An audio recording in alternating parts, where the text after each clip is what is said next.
We're making flourless egg white keto bread rolls. Let's go.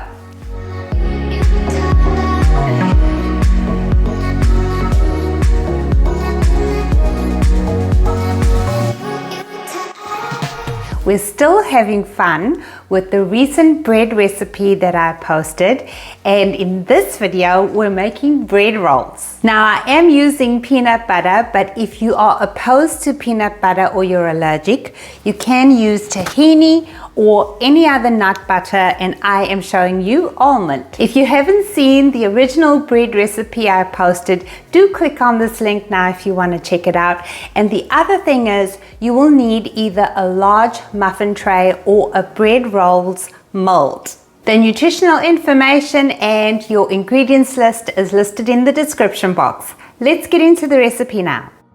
Add 4 egg whites to a bowl, or you can use 154 grams of carton egg whites or 3 whole eggs. Next, add a half a cup or 128 grams of peanut butter or any nut butter. The final main ingredient is 1 teaspoon of baking powder, and these 3 ingredients are essential to this recipe. I like mine with sweetener and salt for a plain but slightly sweet taste, so I added 1 teaspoon of sweetener and a 1/4 teaspoon of salt. Okay, the rest is very simple. Add all your ingredients to a bowl and whisk well until fully combined. Halfway through, do go ahead and scrape the sides of the bowl so you get all of the batter smooth. When you're done whisking, give it a final stir with the spatula, and this will knock out some of the air bubbles, and you can also see whether the batter has any lumps. This recipe makes 6 buns, so share out the batter between 6 molds, and I used an ice cream scoop because the batter is quite runny. Then added sprinkles of black and white sesame seeds and covered with foil. And bake at 350 degrees Fahrenheit or 176 degrees Celsius for 10 minutes. Turn your tray around in the oven, 180 degrees, and then bake for another 10 minutes.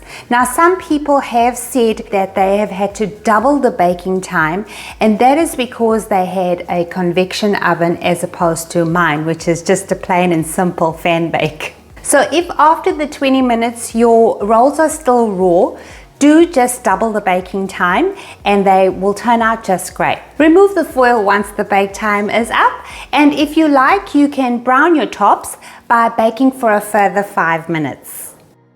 And this is how they turn out, just showing you all sides. Look at how the knife just slides through the middle, and the inside is really soft and bread-like.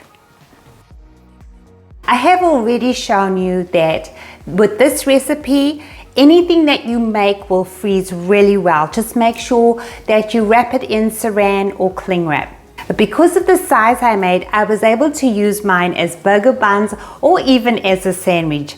I really hope you get to try these beautiful bread rolls. Well, thank you so much for watching once again. Stay safe and be well.